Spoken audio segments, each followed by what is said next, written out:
중학교 2학년 올라갈 때 아마 여러분들 읽으셨을 거예요. 톨스토이의 동화집을 읽으세요. 그 동화 가운데 이런 얘기가 나오죠. 러시아에 아주 가난한 농부가 한 사람 있었는데 평생 소원이 다른 사람 땅에서 이렇게 소작을 하지 않을 신문을 보니까 러시아의 한 귀족이 원하는 사람에게는 무상으로 공짜죠. 공짜로 땅을 나누어준다. 그런 이제 신문을 봅니다. 그리고 귀족을 찾아가서 아침 신문을 보고 왔는데 사실이냐고 그렇다고 얼마나 많은 땅을 주느냐 하고 물었더니 너 하루 그 경작을 해서 1년 경작해서 필요한 땅이 얼마나 되는데 그 농부가 생각하다가 아침에 해가 뜰 때부터 해질 때까지 돌아오는 땅은 다 절 줬으면 좋겠습니다. 그렇게 많이 농사 지을 수 있어? 그랬더니 농사를 지어야죠. 그럼 그렇게 하자고. 오늘은 이제 오후가 됐으니까 내일 아침에 저 언덕 위에 해 뜨기 전에 와서 약속대로 하자고. 그리고 이제 농부는 집에 돌아옵니다. 돌아와서 가만 생각을 해보니까 내일은 나도 이제 내 땅을 가지고 부자가 돼서 잘 살게 될 텐데 너무 이제 흥분합니다. 밤잠도 제대로 자지 못하고 이제 준비를 해야겠으니까 물을 마실 물수통도 준비하고 도시락도 준비하고 또 이렇게 돌아오는데 표시를 하지 않겠어요? 그러니까 그 땅을 표시하는 뭐 곽지라고 그럽니까? 그런 것도 이제 준비하고 잠들려고 하지만 너무 흥분해서 잠이 오지 않습니다. 그래서 밤새껏 이제 아침에 오기를 기다리다가 귀족하고 약속한 그 언덕 위에 갔습니다. 갈 겁니다. 그래서 해지기 전에 돌아오는 땅은 다 저에게 주셔야 합니다. 귀족이 그러라고. 그런데 해지기 전에 돌아와야지. 해진 다음에 돌아오면 약속이 어긋나니까 해지기 전에 돌아와야 돼. 물론 그렇게 해야죠. 그래서 기다리고 있는데 해가 동쪽에 뜨니까요. 농부가 이제 뛰기를 시작합니다. 한참 뛰다 보니까 땅이 너무 좋으니까 돌아서고 싶은 생각이 없습니다. 그래서 물을 마시고 물 마실 시간이 어디 있냐고 한 발자국이라도 더 가야지. 점심시간이 되는데요. 도시락 먹을 시간이 있으면 내일 먹어도 되는데 도시락 먹을 시간이 어디 있냐고 도시락도 먹지 않고 멀리까지 갔습니다. 너무 멀리 가지 않았는가 하는 걱정이 스러우세요. 해지기 전에 이전 돌아서야 하니까 돌아서겠다. 그래 이제 뛰기 시작하는데 피곤은 점점 지치죠. 해는 빨리 지죠. 그래도 죽을 힘을 다해서 뛰고 또 뛰고 또 뛰고 합니다. 근데 해가 질 때가 거의 됐는데 보니까 언덕 위에 해가 지금 한 반쯤 이제 걸려 있습니다. 그래서 있는 힘을 다해서 언덕 위까지 올라가서 귀족 보고 해가 아직 지진 않았습니다. 그랬더니 됐다 그랬습니다. 너무 힘이 들었어요. 농부가 그만 거기에 엎드렸습니다. 귀족이 그걸 보고서 정보고 하는 말이 몹시 피곤한 모양인데 좀 쉬라고 두어두자. 그리고 거닐다가 쓱 와보니까 그냥 엎드렸습니다. 이 사람 이제 일어나야 할 거 아니냐고. 다 자네 땅이 됐는데 일어나야지. 그랬더니 그대로 엎드려 있습니다. 가서 제 어깨를 치치고서 일어나야지 그랬습니다. 그랬더니 움직이질 못합니다. 이상하다 하고서 어깨를 들치고 보니까 그만 너무 힘이 들어서 죽었습니다. 목숨이 끊어졌습니다. 그래서 기적을 보고서 종복하는 말이 그렇게 죽을 줄은 몰랐는데 땅을 파고서 거기에 묻어주어라. 그 땅을 파고서 이제 묻어줬습니다. 해가 졌습니다. 그래서 기적이 하는 말이 이 사람아 다섯 자 땅만 가지면 되는 건데 그건 누구나 다 가지도록 되어 있는데 공연히 고생하고 죽었구나. 그리고 이제 내려왔다 하는 동화입니다. 아마 여러분도 그러실 겁니다만 나도 그 동화를 읽고서 말이죠. 바보 같은 사람도 다 있다. 저런 바보가 어디 있나 그랬습니다. 그리고 이제 점점 나이 들기 시작했는데 나이 들면서 가만 보니까요. 내 주변 사람들이 그 어리석은 농부와 같이 사는 사람들이 자꾸 보입니다. 여러 사람들이 다 그렇게 삽니다. 그 가운데 한 사람은 내 친척 할아버지입니다. 아주 시골에서 농사 지었지만은 열심히 일해서요. 상당히 부자가 되고 그랬습니다.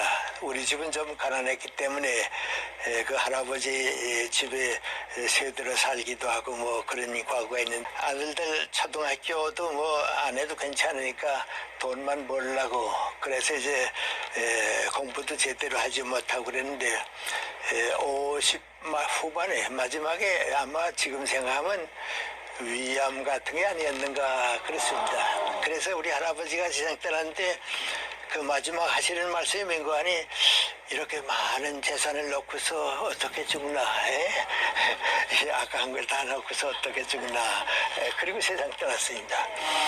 근데 그 맏아들이 좀 좋지 못해서 아버지 재산을 옛날식으로 이제 땅 문서 같은 거 가져가서 다 팔아서 가지고 멀리 도망가 버리고요. 두 아들은 그만 마을에 남았는데 그래도 막내 아들은 후에 중학교를 좀 다녔습니다. 그래서 이제 초등학교 교사가 되고 재산은 다 없어지고 두 아들들은 고생하고 형도 또 그 재산 다 갖다 없이 하고 이제 그 불행하게 됐습니다. 그래서 우리 동네 사람들이 하는 말이 저 집이 우리 동네에서 제일 부자였는데 제일 불행했다. 가난한 사람들은 오히려 다 행복하게 사는데 제일 불행했다. 그런 걸 이제 제가 대학에 다닐 때 봤습니다. 그리고 또 이제 자꾸 몇십 년 사는 동안에요. 지금 와서 이렇게 가만 보면 우리 주변에 그 농부와 같이 사는 사람들이 매일 신문에 납니다. 방송에도 나고 그랬습니다. 제일 안타까운 건 언젠가 하니 사회적으로 아주 존경받고 고마움을 받아야 할 재벌들이 그 형제들이 재산 싸움 때문에 가정이 불행해지고 그런 걸 보게 되면요 그렇게 사는 게 아니었는데 역시 그 농부와 같이 조금만 더 가져야지 조금 더 가져야지 하다가 다 놓치고 가는 게 인생이다 그런 생각을 해봅니다. 그래서 이제 우리 동양 사람들이 옛날부터 하는 얘기가 있는데 사람은 빈손으로 왔다가 빈손으로 간다 그런 얘기입니다. 그런데 사실은 빈손으로 왔지만은 빈손으로 안 가는 사람도 많이 있는데 살 줄 모르니까 빈손으로 가는 겁니다. 그럼 이제 어떤 사람이 그 농부와 같이 어리석은 사람인가 그런 생각을 이제 우리 주변에서 나 자신이나 여러분과 함께 이제 가만 보면 물질적인 소유가 인생의 전부고 그것을 소유함으로써 내가 즐겁게 만족하게 살면 그것이 행복이다. 물질적인 소유가 인생의 목적이고 인생의 전부다. 그렇게 사는 사람들은 전부가 빈손으로 왔다가 빈손으로 가는 겁니다. 그럼 그 빈손으로 왔다가 빈손으로 간다고 하는 건 무엇을 뜻하느냐? 안 해도 되는 고생, 필요 없는 고생, 공연히 무거운 짐을 지고 살다가 빈손으로 간다. 그렇게 보는 겁니다. 근데 그 물질적인 소유는 눈에 보이는 거니까 누구나 다 그렇게 사는 게 아닌데 그걸 잘 압니다. 그걸 우리가 물질적인 소유라고 하는 것은 내가 적당한 것만큼 가지고 그 이상은 사회와 함께 가지게 돼 있는데 그것까지도 내가 이제 가지려고 그럽니다. 그래서 돈이 전부고 물질적인 소유가 전부라고 생각하는 사람 가운데 솔직히 말씀드리면 행복한 사람은 없습니다. 자기는 행복하다고 생각하지만은 그건 즐거움이고 이제 만족인데 그건 후에 가게 되면 다 사라져버리고 마는 겁니다. 그 다음에 이제 우리가 소유하고 싶어하는 것 가운데 하나는 권력이라고 할까요? 니체 같은 철학자는 권력 의지라고 하는 건데요. 이 사람은 누구든지 남을 지배하고 살고 갑을 관계에서 갑이 되고 싶어하는 거, 그 권력에 대한 욕심은 누구나 다 가지고 있습니다. 그런데 그 정치적인 권력을 가지는 사람은 가져야 하긴 하는데 그것이 인생의 목적이고 전부라고 생각하게 되면 또 불행해집니다. 결국은 또 불명예스럽게 내가 인생을 잘못 살았다 그런 판단을 내리게 됩니다. 그리고 또 많은 사람들은 이상하게 그 명예욕에 또 빠집니다. 그 명예를 내가 소유하는데 그건 과거에는 우리 남자들에게는 좀 많고요. 여성들은 좀 적었습니다. 그런데 이런 여성들이 사회적으로 자꾸 진출하고 뭐 대통령도 되고 수상도 되고 그러니까요. 이런 여자분들도 이제 그 명예욕을 좀 많이 가지는데 조금 나이 들게 되면 명예라고 하는 것이 박수받고 칭찬받는 것이 나에게 아무 도움도 되지 못한다. 그걸 좀 나이 들면 깨닫는데 나이 들기 전까지는 그걸 깨닫지 못합니다. 어떤 대통령들도 자꾸 명예욕에 빠져서 무슨 상을 받는다, 명예학을 얻는다 하면 이제 자꾸 이제 그 가고 이제 그럽니다. 근데 그 명예라고 하는 것은요 두 가지인데 하나는 칭찬을 받는 겁니다. 그다음 하나는 존경을 받는 겁니다. 우리 방송국에 오니까 생각이 나서 하는 얘기입니다만 우리 가수나 탤런트는 인기가 있어야 합니다. 그건 박수를 받는 것만큼 올라가니까 인기가 있어야 합니다. 그러나 저 같은 뭐 교수라든지 대통령이라든지 지도자는 인기를 좋아하다가는 끝납니다. 존경을 받을 줄 알아야 합니다. 10년 전에는 방송도 많이 하고 뭐 그래서 책도 많이 나가니까 사회적으로 알려지면요 자꾸 하는 말이 뭔가 아니 왜 국회의원 출마 안 하느냐고 말이죠. 그 교수로 조용히 살지 말고 왜 국회의원 나가지 않냐고 내 친구들 가운데도 그럽니다. 그러면 난 속으로 말이죠. 저분은 우리 사회가 무엇을 더 소중히 여기는지를 모르는 사람이라고. 국회의원은 누구나 또 노력하면 할 수 있지만은 오늘 내가 내 제자들을 키워서 우리 민족과 국가가 20년, 30년 지나면 이런 방향으로 변화해야겠는데 하는 교수 직책이 국회의원 직책보다 몇 배나 소중한데 왜 그걸 모른가 봐요. 근데 교수는 뭐 박수 받지는 못하지만 이제 국회의원들은 항상 떠들고니까 이제 그렇습니다. 오래전에 건강할 때 내 친구 안병욱 교수를 만났습니다. 다 정년 퇴직하고 난 다음입니다. 나보고 그래요. 김생 이름도 좀 알려지고 사회 사람들이 아니까 뭐 지방대학의 총장이라든지 뭐 어느 대학의 총장으로 오라 그런 그 얘기 안 들으세요? 그래요. 그래서 한 2번 들었다고 그랬습니다. 나한테도 그런 얘기하는 사람이 있다고? 그래요. 그래서 내가 뭐라고 대답하느냐 그랬더니 당신네들은 내가 책도 쓰고 강연도 가니까 나 유능한 사람인 줄 아는데 나 유능한 사람 아니라고. 내게 내게 주어진 일은 열심히 하지만은 그건 내가 할 건 아니라고. 그래서 사양한다 그래요. 그래서 나보고 김선생 어떻게 사양합니까? 그래요. 그래서 나는 교수로 오려면 가겠다고. 강의하러 오라 하면 내가 제자들 위해서 가겠는데 총장으로 오라 하면 안 간다고. 왜냐하면 내가 30대 중반에 교수가 될 때 세운 목표가 하나 있는데 그 능관이 대한민국에서 가장 교수다운 교수가 누구였는가. 그럴 때 그 김아무개도 그런 사람 가운데 하나다. 그게 내 꿈이었다고. 난 그 교수 가운데 교수가 되는 거라고. 그리고 내 후배 교수들한테도 얘기합니다. 미안합니다만 우리 대학에 가게 되면 교수들도 뭐 과장 되고요, 처장 되고요, 뭐 학장 되고요, 부총장 되고요, 총장 되고 그게 꿈이거든요. 다 이제 총장 꿈이거든요. 근데 이제 후배 교수들 보고 나 하는 말이 있습니다. 그러니까 세계에서 가장 좋은 대학들, 미국의 하버드 대학이라든지 영국의 뭐 옥스퍼드 대학이라든지 이런 대학들이 있는데 그 대학은 어떤 대학인가? 총장의 존경을 받는 교수가 많은 대학이라고.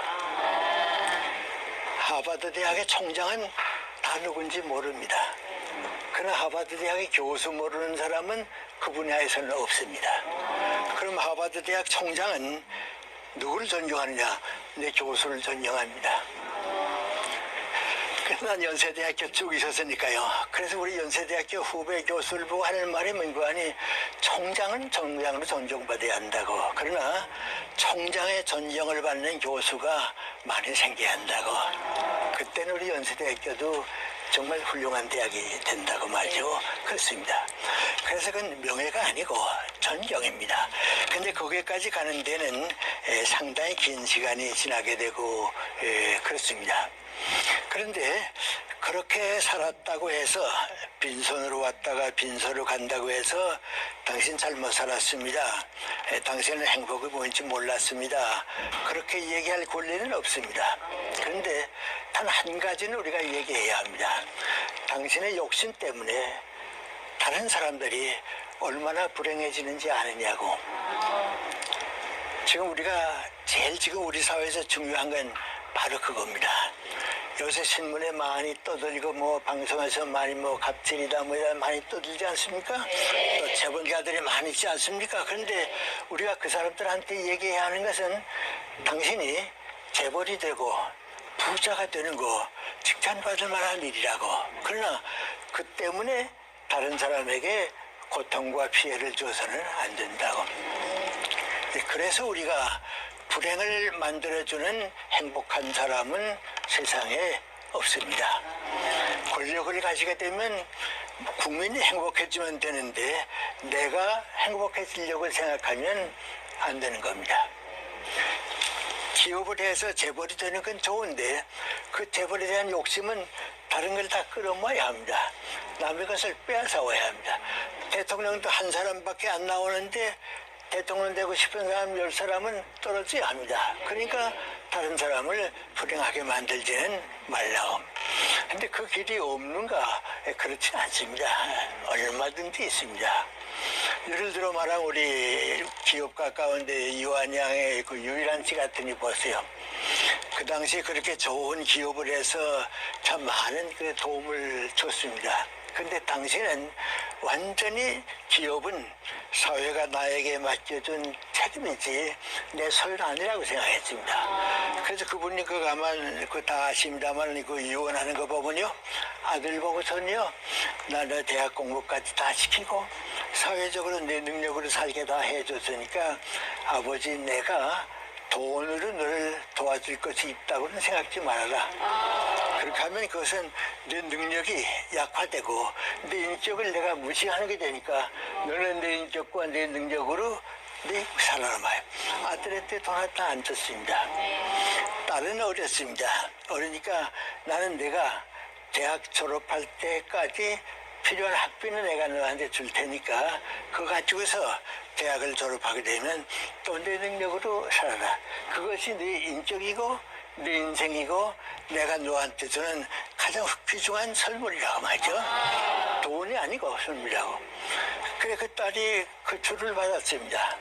그걸 쓰지 않고 자꾸 아껴놓고 하니까 마지막엔 그 당시 100억이면 큰 돈입니다. 100억이 됐습니다. 나도 2번 만났는데요. 그렇게 검소한 생활합니다. 그 여행했죠. 고급 호텔에 머물지 않고요. 뭐 명품 가지고 다니는 것도 없고요. 아주 검소하게 살았는데요.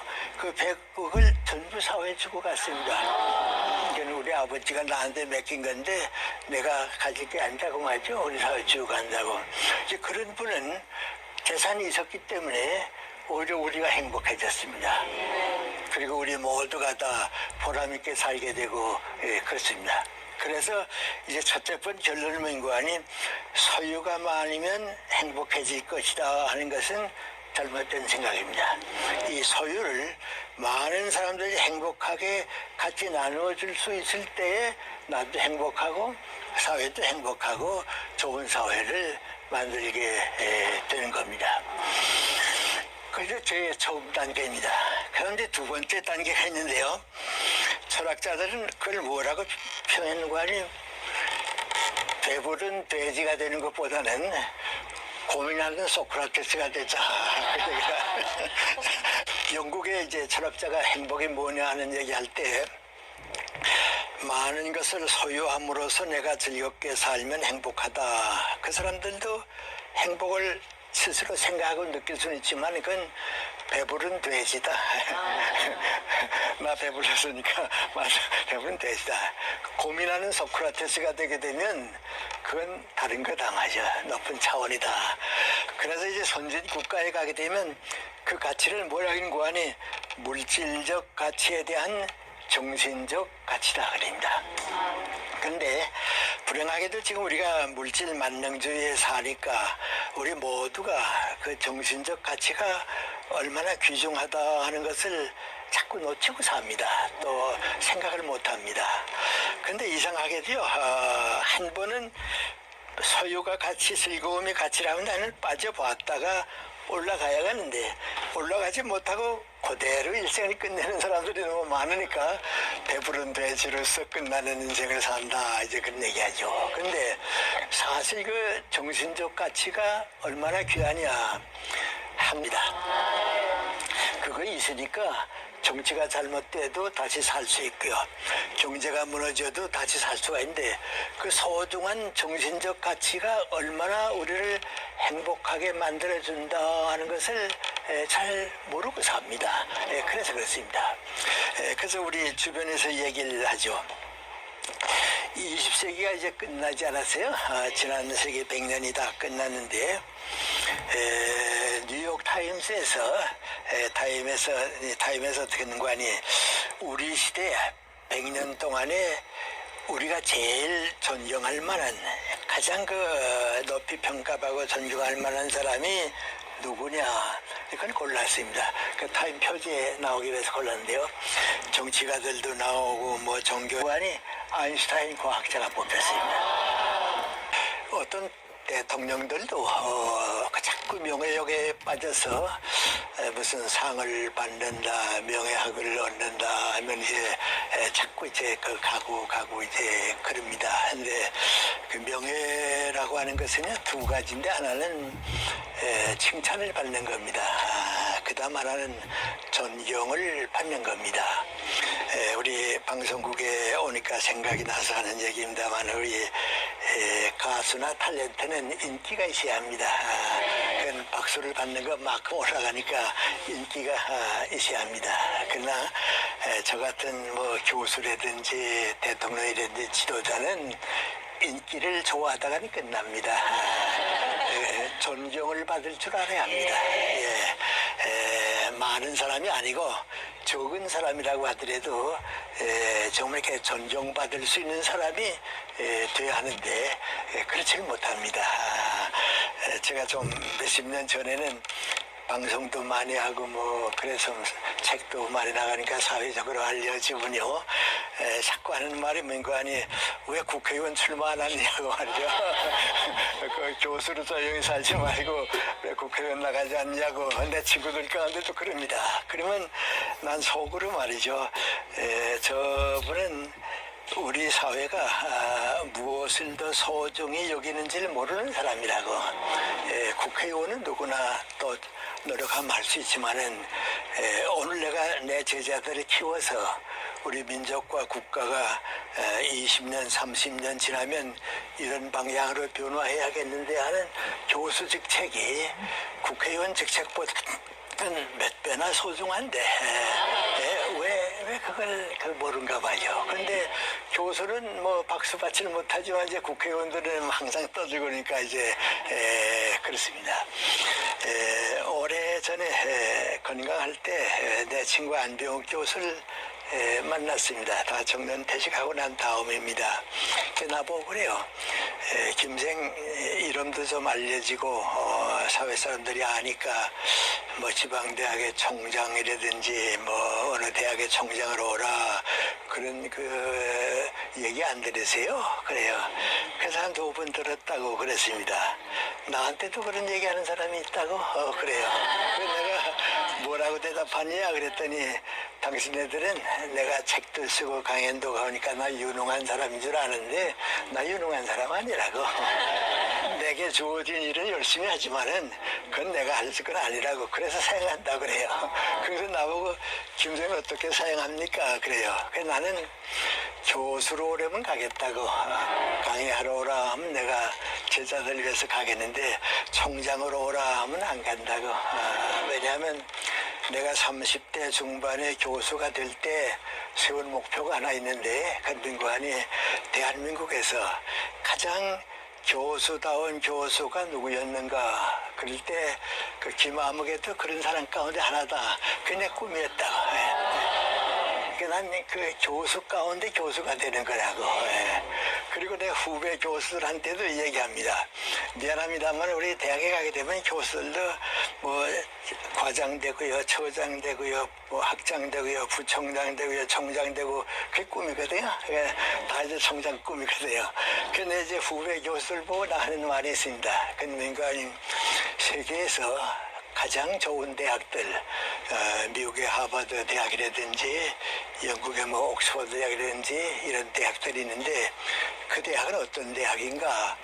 총장의 존경을 받는 교수가 많은 대학이라고. 하버드 대학의 총장은 다 누군지 모릅니다. 그러나 하버드 대학의 교수 모르는 사람은 그 분야에서는 없습니다. 그럼 하버드 대학 총장은 누구를 존경하느냐? 내 교수를 존경합니다.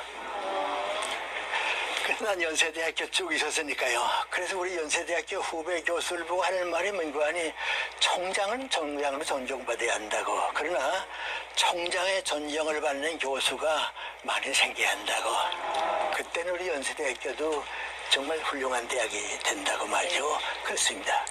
그래서 그건 명예가 아니고 존경입니다. 근데 거기까지 가는 데는 상당히 긴 시간이 지나게 되고 그렇습니다. 그런데 그렇게 살았다고 해서 빈손으로 왔다가 빈손으로 간다고 해서 당신 잘못 살았습니다. 당신은 행복이 뭔지 몰랐습니다. 그렇게 얘기할 권리는 없습니다. 그런데 단 한 가지는 우리가 얘기해야 합니다. 당신의 욕심 때문에 다른 사람들이 얼마나 불행해지는지 아느냐고. 지금 우리가 제일 지금 우리 사회에서 중요한 건 바로 그겁니다. 요새 신문에 많이 떠들고 뭐 방송에서 많이 뭐 갑질이다 뭐 이런 많이 떠들지 않습니까? 또 재벌가들이 많이 있지 않습니까? 그런데 우리가 그 사람들한테 얘기해야 하는 것은 당신이 재벌이 되고 부자가 되는 거 칭찬받을 만한 일이라고. 그러나 그 때문에 다른 사람에게 고통과 피해를 줘서는 안 된다고. 그래서 우리가 불행을 만들어주는 행복한 사람은 세상에 없습니다. 권력을 가지게 되면 국민이 행복해지면 되는데 내가 행복해지려고 생각하면 안 되는 겁니다. 기업을 해서 재벌이 되는 건 좋은데 그 재벌에 대한 욕심은 다른 걸 다 끌어모아야 합니다. 남의 것을 빼앗아와야 합니다. 대통령도 한 사람밖에 안 나오는데 대통령 되고 싶은 사람 10사람은 떨어져야 합니다. 그러니까 다른 사람을 불행하게 만들지는 말라고. 근데 그 길이 없는가? 그렇진 않습니다. 얼마든지 있습니다. 예를 들어 말하면 우리 기업가 가운데 이완양의 그 유일한 씨 같으니 보세요.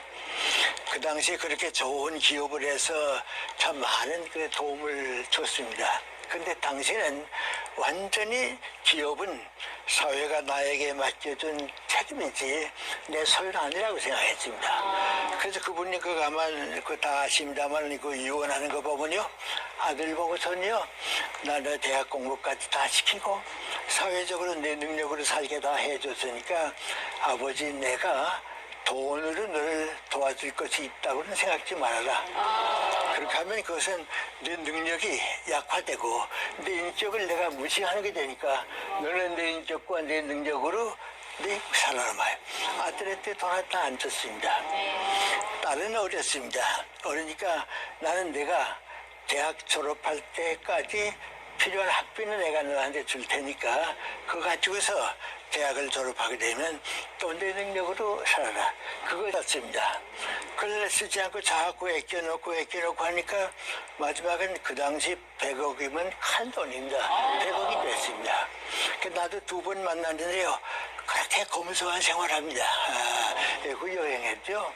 고급 호텔에 머물지 않고요. 뭐 명품 가지고 다니는 것도 없고요. 아주 검소하게 살았는데요. 그 100억을 전부 사회에 주고 갔습니다. 그러니까 우리 아버지가 나한테 맡긴 건데 내가 가질 게 아니라고 말이죠. 우리 사회에 주고 간다고. 이제 그런 분은 재산이 있었기 때문에 오히려 우리가 행복해졌습니다. 그리고 우리 모두가 다 보람있게 살게 되고 그렇습니다. 그래서 이제 첫째 번 결론을 맺은 거 아니 소유가 많으면 행복해질 것이다 하는 것은 잘못된 생각입니다. 이 소유를 많은 사람들이 행복하게 같이 나누어줄 수 있을 때에 나도 행복하고 사회도 행복하고 좋은 사회를 만들게 되는 겁니다. 그게 제 처음 단계입니다. 그런데 2번째 단계가 있는데요. 철학자들은 그걸 뭐라고 표현하는 거 아니 배부른 돼지가 되는 것보다는 고민하는 소크라테스가 되자. 영국의 이제 철학자가 행복이 뭐냐 하는 얘기할 때 많은 것을 소유함으로써 내가 즐겁게 살면 행복하다. 그 사람들도 행복을 스스로 생각하고 느낄 수는 있지만 그건 배부른 돼지다. 나 배불렀으니까 맞아, 배부른 돼지다. 고민하는 소크라테스가 되게 되면 그건 다른 거 당하죠. 높은 차원이다. 그래서 이제 선진 국가에 가게 되면 그 가치를 뭐라긴 고하니 물질적 가치에 대한 정신적 가치다 그럽니다. 근데 불행하게도 지금 우리가 물질 만능주의에 사니까 우리 모두가 그 정신적 가치가 얼마나 귀중하다 하는 것을 자꾸 놓치고 삽니다. 또 생각을 못합니다. 근데 이상하게도요, 한 번은 소유가 가치, 즐거움이 가치라면 나는 빠져봤다가 올라가야 하는데 올라가지 못하고 그대로 일생을 끝내는 사람들이 너무 많으니까 배부른 돼지로서 끝나는 인생을 산다 이제 그런 얘기하죠. 근데 사실 그 정신적 가치가 얼마나 귀하냐. 학문과 진리를 위한 가치, 예술과 아름다움을 위한 가치, 도덕과 윤리적인 가치, 그게 없으면 우리 사회가 살지를 못합니다. 그거 있으니까 정치가 잘못돼도 다시 살 수 있고요. 경제가 무너져도 다시 살 수가 있는데 그 소중한 정신적 가치가 얼마나 우리를 행복하게 만들어준다 하는 것을 잘 모르고 삽니다. 그래서 그렇습니다. 그래서 우리 주변에서 얘기를 하죠. 20세기가 이제 끝나지 않았어요. 지난 세기 100년이 다 끝났는데 뉴욕 타임스에서 타임에서 어떻게 했는 거 아니 우리 시대 100년 동안에 우리가 제일 존경할 만한 가장 높이 평가받고 존경할 만한 사람이 누구냐 이걸 골랐습니다. 그 타임 표지에 나오기 위해서 골랐는데요. 정치가들도 나오고 뭐 종교인들도 나오고 다 나왔는데 누가 뽑히는가 했는데 계곡 가서 뽑힌 사람은 누구 아니 아인슈타인 과학자가 뽑혔습니다. 학자가 뽑혔습니다. 근데 이 사람은 이렇게 물질적인 영향이나 뭐 그거 없는 사람입니다. 진리를 찾아낸 사람입니다. 그런데 아인슈타인이 독일에서 그 활동하고 있다가 히틀러 정권이 자꾸 자유를 탄압하니까 미국으로 망명 왔습니다. 그때 어떤 미국 사람이 뭐라고 얘기하는 거 아니 아인슈타인이 독일에서 미국으로 망명 온 것이 세계 역사의 중심지를 독일에서 미국으로 바꿨다고 말이죠. 그만큼 이 사람의 영향이 이제 큽니다. 그럼 그 아인슈타인이 왜 그런가?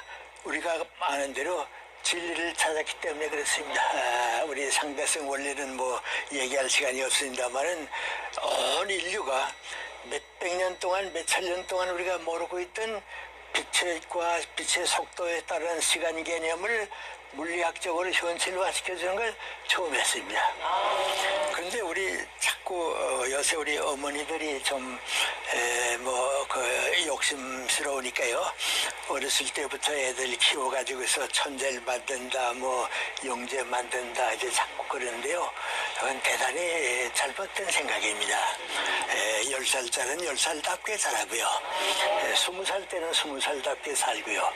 30대는 30대 살게 성장하는 거지 어렸을 때 다 잘하는 게 아닌데 그걸 자꾸 다 잘한다고 생각합니다. 또 공부를 잘하면 좋은 아들, 딸이다, 좋은 학생이다. 우리 선생님들도 많이 그렇게 생각하는데요. 이 다음에 어른이 돼서 행복한 사람이 누군가 하고 보면요. 공부 잘하는 것도 하나의 조건입니다. 공부하는 것만큼 소중하게 하는데 문관이 정서적인 안정감입니다. 요새 여러분 많이 느끼죠? 정서적으로 자꾸 무너지죠? 정서적인 안정감입니다. 그 다음에 세 번째가 민관이 선하고 아름다운 인간관계입니다. 인간관계에서 무너지는 사람은 성공한 사람이 없고 행복한 사람이 없습니다. 그래서 지금은 적어도 교육을 할 때는 공부도 그 하나고 정서적으로 안정되는 거, 뭐 가정 안에서나 그것도 그 다음 하나고 또 하나는 민관이 대인관계를 잘 키워주는 거, 이 셋이 다 있어서 교육이 되는데요. 자꾸 교육만 일찍시키면 머리만 좋으면 된다고 생각하는데 그렇지 않습니다. 아인슈타인 얘기가 났으니까 하는 말인데요. 우리 영재 혹은 천재 그런 얘기를 많이 합니다. 아마 세계에서 우리가 잘 아는 사람 가운데 영재 중에 영재가 누굴까 그렇게 생각하면 아마 영국의 처칠일 겁니다. 그건 대단한 다 인정하는데 근데 처칠이 대학 입학 시험에 떨어졌던 사람입니다. 다시 공부해가지고 이제 출발했습니다. 그 처칠이 세계를 움직이는 영재가 되는 것은 40 넘어서부터입니다. 40이 넘으면서부터 참 지도자의 자격을 갖췄습니다. 40 이전의 처칠은 우리나라 다 비슷한 사람입니다. 아인슈타인은 대학 입학에 떨어졌습니다. 낙방했습니다.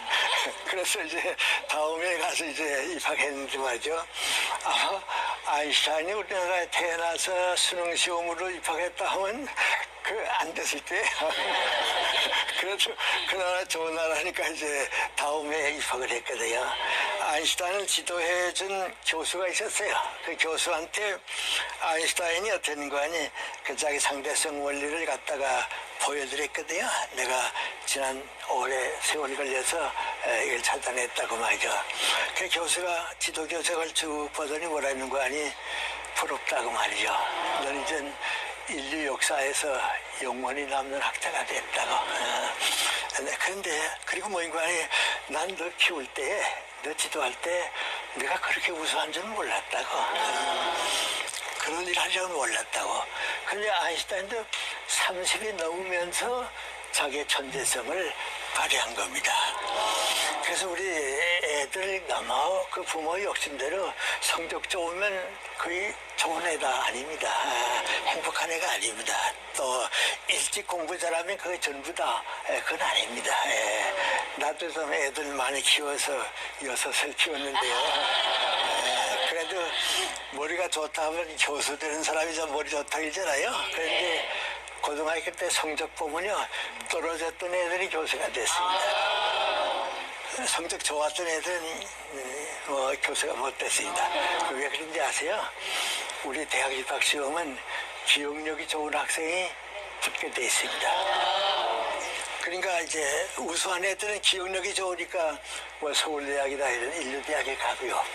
이 밑에 애들은 기억력은 좋지 못하지만 사고력이 좋습니다. 그러니까 이제 나보고 하는 말이 민관이 아버지가 교수니까 우리 애들 다 교수 됐으면 할 텐데 전 기대하지 마세요. 쟤들이 교수형 될 테니까요. 그러니까 나는 뭐라 그러니까 절대 아니라고. 지금 우리 교육이 잘못돼서 기억력이 좋은 애들이 다 우수한 애로 뽑히게 돼 있는데 대학에 가게 되면 기억력은 필요가 없다고.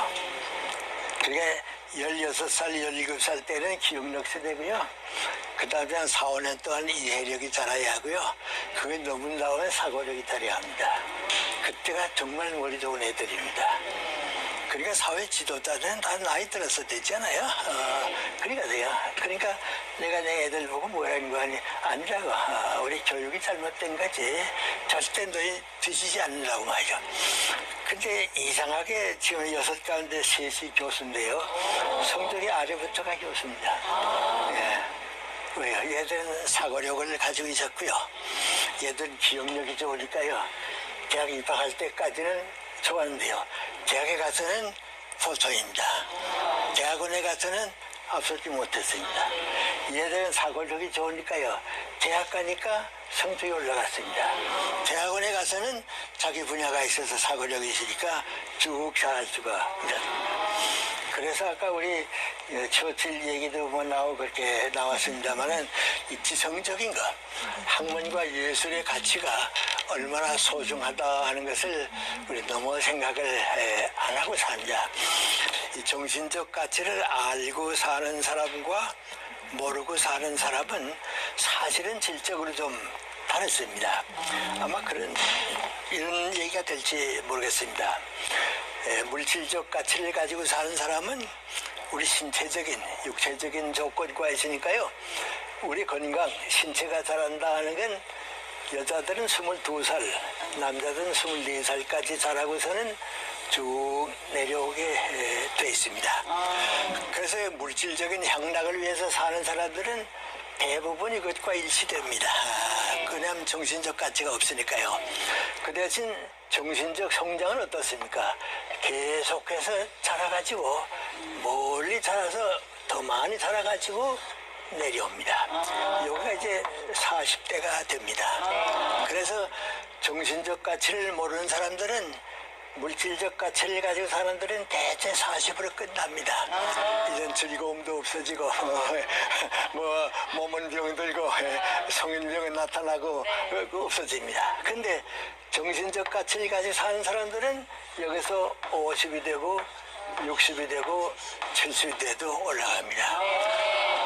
그래서 제가 행복은 어디서 오느냐, 아까 좀 그 배부른 돼지보다는 고민하는 소크라테스가 돼야 한다는 말이 민관이 정신적 가치를 가지기 위해서 학문을 하고요, 예술을 사랑할 줄 알고요, 이 정신적인 걸 자꾸 가지고 살아야겠는데 그게 없습니다. 그러니까 우리 독서가 아주 세계 제일 뒤떨어지지 않아요? 예, 음악 같은 건 이제 직접 가보니까 점점 좋아지고요. 그래서 음악이라든지 미술이라든지 이런 예술이죠, 문학이라든지 그렇습니다. 우리도 이제 노벨 문학상을 한 번쯤 받게 되면 정신적 가치의 의미를 알게 됩니다. 그리고 행복이 이 사람들은, 여기서 사는 사람들은 대체 여기서 끝나는데 정신적 가치를 사는 사람들은 행복이 풍부해집니다. 그래서 우리가 좀 정신적 가치를 가지고 살자 그런 겁니다. 내 친구 여러분들 다 잘 아십니다. 서울대학의 김태길 교수 숭실대학 안병 교수가 내 가까운 친구야. 다 동갑이고 그렇습니다. 80 중반 가까이 됐을 때입니다. 셋이 만나서 뭐 이런 얘기 저런 얘기 하다가요. 인생을 이렇게 쭉 살아보니까 80 넘도록 살아보니까 제일 행복하고 그때가 가장 좋았다 하는 나이가 언제였을까? 그랬습니다. 그 셋이 이런 얘기 저런 얘기 다 하다가 마지막 어떤 결론이 뭔가 아니 지금 와서 가만 보니까 계란 위에 노른자가 있어서 병아리가 까나오고 계란꽃을 하듯이 인생에서 제일 그 계란 노른자가 들 행복한 나이가 언젠가 다 대답이 뭔가 아니 60에서 75세까지였다. 그때가 제일 좋았다고 말이죠. 그래서 나도 지금 생각해 봅니다만은 그때가 제일 좋았습니다. 근데 그것은 정신적 가치를 모르는 사람들은 거기 가기가 좀 어렵습니다. 그러니까 정신적 가치를 가지는 사람은 이제 그걸 알게 되고 그렇습니다.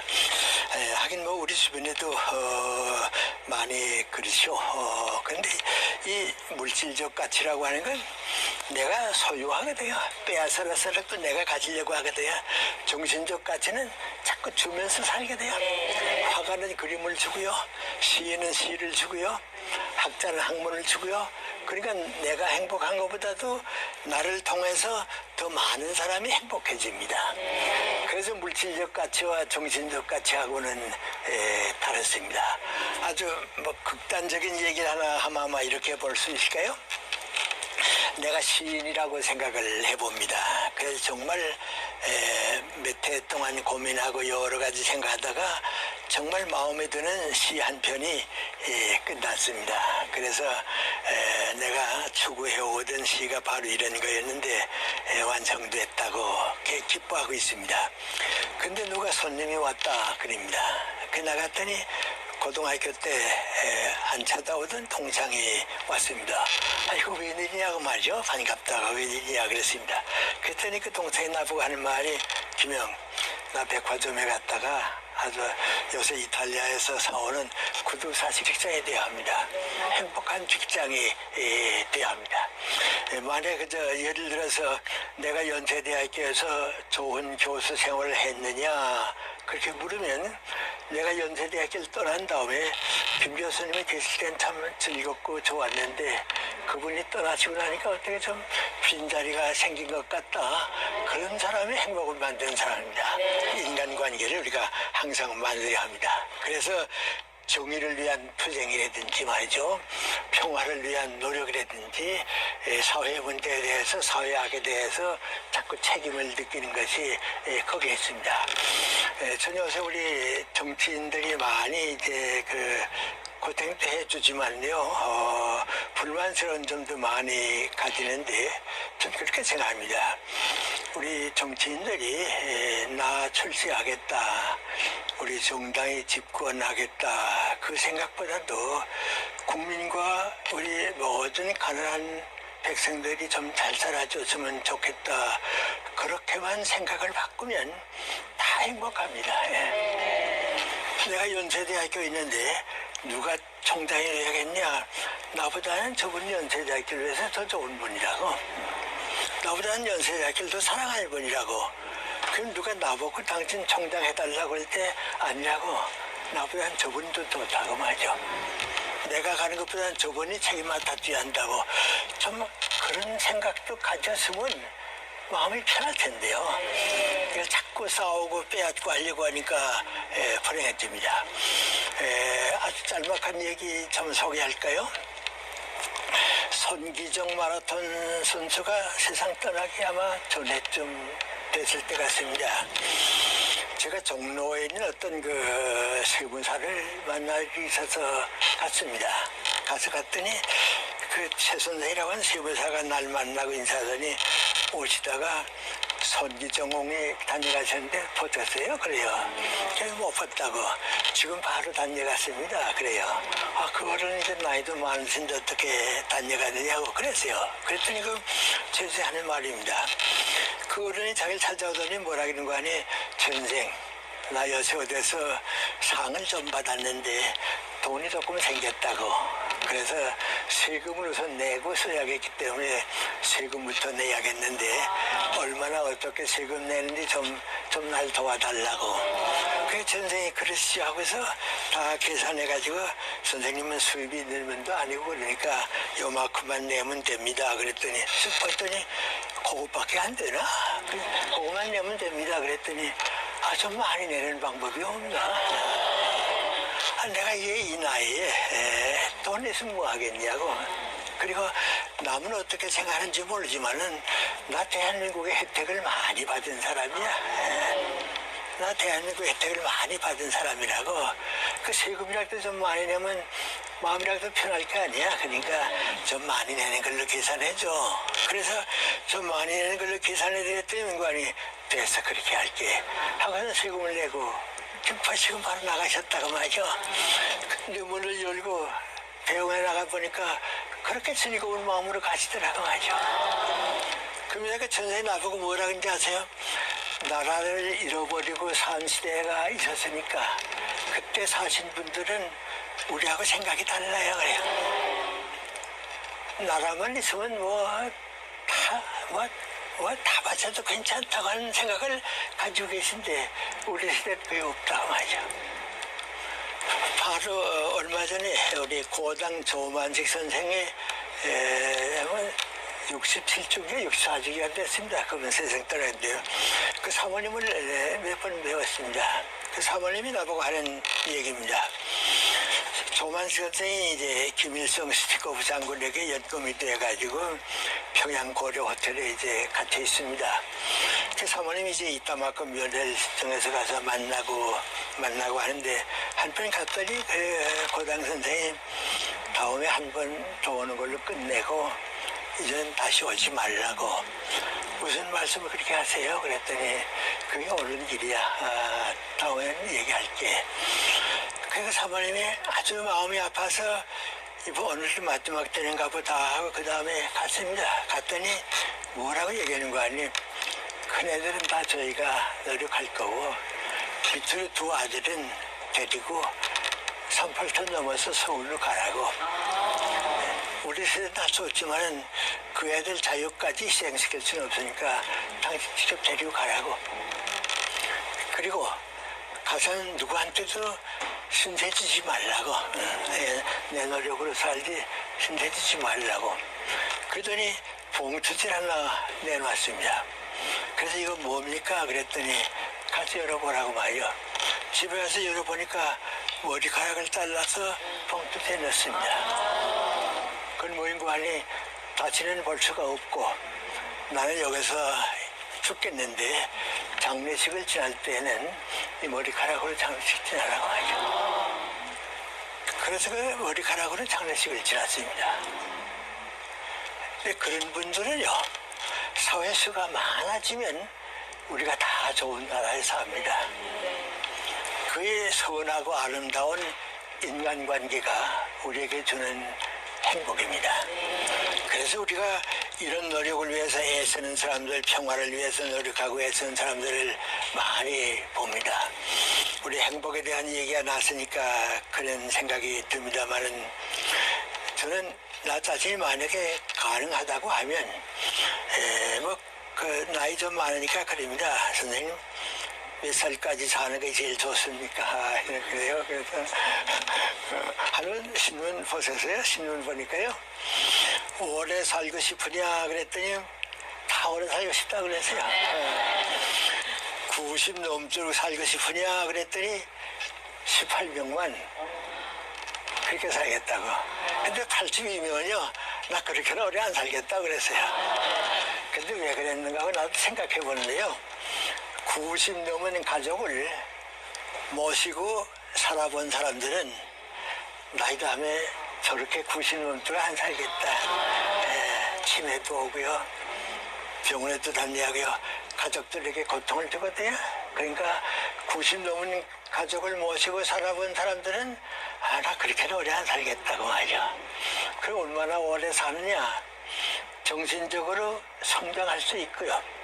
이게 조금이라도 도움을 줄 때까지 사는 것이 제일 좋은 것 같아요. 마음대로 되는 건 아니지만 말이죠. 그래요. 그런데 그 마지막 가서 어떻게 사는 게 좋은가? 우리 행복에 대한 얘기니까 그런데요. 난 지금 로마 교황 말고요. 고전은 독일뿐이에요. 그 전에 요한 바오로 2세가 이제 교황이고 그랬습니다. 난 천주교는 아닙니다만은 참 그거 좋은 분입니다. 아주 좋은 분입니다. 그래서 이제 역사가들이 뭐라 하는 거 아니 소련 공산주의를 몰락시킨 건 여러 사람이 했지만 두 사람이 있는데 하나는 미국의 레이건 대통령이라고. 레이건 대통령은 저 공산사회는 폐쇄사회이기 때문에 가둬두면 저희끼리 무너진다고. 그래서 정치화시킨 사람이에요. 요한 바오로 2세는 폴란드 사람인데요. 약소국가 사람인데요. 전 세계적으로 자유의 바람을 일으켰습니다. 결국은 이제 뭐 암살당할 뻔 하겠다 그러지 않았어요? 근데 그분이 세상 떠날 때 마지막 말을 남겼습니다. 나는 행복했습니다. 여러분도 행복하십시오. 그 얼마나 좋은 얘기예요. 나는 행복했습니다. 여러분도 행복하십시오. 그렇게 사는 방법이 있어야겠는데 그렇게 사는 방법이 뭔가 저도 이제 나이 좀 있으니까 느껴봅니다. 얼마 전에 어느 대학에서 상을 준다. 그래서 이제 상을 받았는데 받으면서 가만 생각해 보니까 내가 무슨 훌륭한 업적을 남긴 것도 아니고 또 특별한 직책을 맡았던 것도 아니고 나보다 훌륭한 사람은 내가 아는 사람도 많이 있는데 내가 이 상을 받아서 마땅한가 맞아 받을 자격이 있는가 자격이 없는 것 같아요. 근데 하나는 있는 것 같아요. 그래서 뭐라 그러는 거 아니 오래 사시느라고 고생 많이 했습니다. 그래서 저는 상을 좀 받겠다 그랬어요. 우리 어머니가요. 내 아들들도 다 키가 크고요. 내 동생들도 다 180대 키가 큰 나만 작거든요. 그래 누구 만나면 그래요. 우리 큰아들은 고생하느라고 키가 못 컸다고.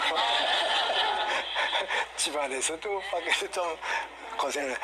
여러분 일제시대에 우리가 어떻게 고생스럽게 살았는가 그건 경험해 본 사람이 아니면 모르죠. 그 다음에 저는 2년 동안 이제 공산치하에서 살았는데요. 뭐 이렇게 정치적인 뜻이 있어서 그런 건 아닙니다만은 자유가 목숨보다 중하다 하는 것은 그 사회에서는 압니다. 그래도 일제시대에는요, 나 산에 들어가서 농사 짓고 가만히 있으면 괜찮으세요. 또 나무 사회를 조금 책임 맞지 않고 내 일만 하고 있으면 돌뒀거든요. 근데 공산사회는 그거야 안 돼요.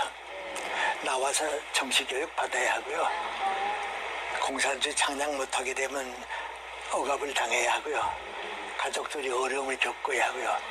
우리 가족 안에 당원이 없게 되면요 완전히 무시당하고 살고요. 그러니까 거기서는 정말 힘들게 살았어요.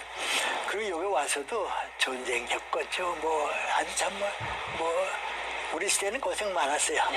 그 요새 사람들이 뭐 아이 고생스럽다 그러면 그래도 우리보다 낫지. 우리 같이 고생하는 시대가 어디 있었나. 근데 나는 그 모든 고생을 다 겪었습니다. 지금은 나이 드니까 다들 나보고 건강해서 좋다고 그러는데요. 사실 태어날 때부터 제 건강이 나빴습니다. 그래서 우리 어머니가요. 나 너 20살 날 때까지 사는 것만 봤으면 좋겠다고. 아주 우리 집안에서 날 포기했습니다. 얘는 이제 오래 살지 못하래 하고 포기했는데 그래도 어떻게 이게 왔어요. 그러니까 그 건강하지 못한 게 어떻다 하는 것도 많이 경험했고요. 또 그 40 될 때까지 너무 가난하게 살았어요. 여러분 뭐 이렇게 새빵살이 간다 뭐 그런 얘기 하잖아요. 그렇게 되면 나는 옛날 생각을 하니까요. 내 생각 그대로예요. 저 실방도 못 가는 저 젊은이들 저거 어떡하나 말이죠. 그래서 학교에 있을 때도 그렇게 고생하는 애들 있으면 좀 많이 이제 도와주려고 노력하고 그랬어요. 그리고 참 사회적으로 또 고생 좀 많이 하면서 살았으니까 그래 오래 사느라고 고생 많이 했습니다 하면 상 받겠다 그래서 지금도 그런 상 좀 받아야죠. 그렇습니다. 그런데 이상하게도 지금 내 나이가 되니까요 다들 나보고 복 받은 사람이라 그래요. 또 누가 보면 선생님 보면 참 행복해 보인다고 다 그럽니다. 근데 나는 고생 많이 했는데 남들은 다 나보고 복 받은 사람이라고 그래요. 여러분하고 아주 가까운 얘기만 하나 하죠.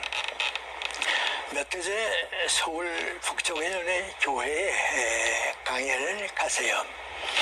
강연 시간에 이렇게 앉아서 대기실에서 기다리고 있는데 경신중고등학교 교장 지낸 장로님입니다. 나이 많으신 분이죠. 저보고 김 선생님 나 잘 몰라 그랬는데 자녀분들이 몇입니까? 그래요. 그래서 6이라고 그랬습니다. 그랬더니 아이고 복 받으셨군요. 그럼 난 속으려. 그때는 둘 만나서 잘 키우자고 하는데 6을 키우느라고 말이죠. 어디 가서 자랑도 못했거든요. 지금 같으면 표창 줄 거예요. 그래서 장로님은 그렇게 생각하신가 보다. 그래서 그렇게 생각했어요. 근데 이제 한 5년 전에 미국 가나다 강연을 갔어요. 내 제일 위에 딸하고 밑에 딸 둘이 있는데 셋이 미국 삽니다. 그 애들하고 이제 여행을 이제 하는 겁니다. 여행을 하는데 호텔에서 이제 커피를 마시고 있는데 막내 딸입니다. 아버지 왜 나는 암만 생각해도 엄마가 조금 어리석었던 것 같아. 그래요. 왜 엄마가 어리석으냐고.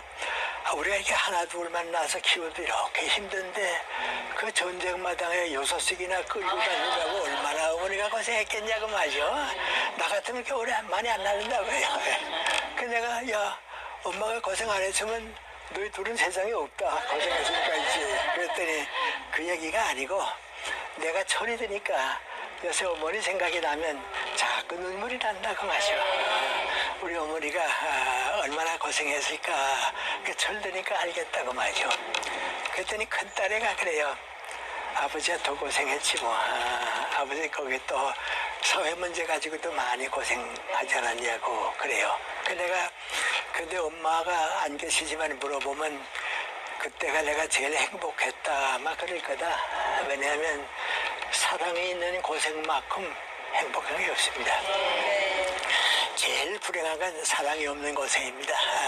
사랑이 있는 고생입니다.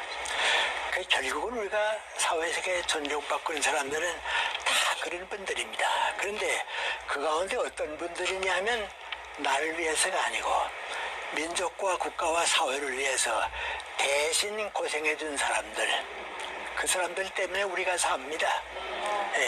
그 사람들 때문에 우리 역사가 이어집니다.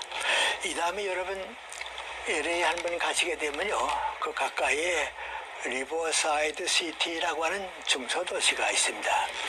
그 시청 앞에 가면 길다란 공원이 있는데요, 동상이 3개가 있습니다.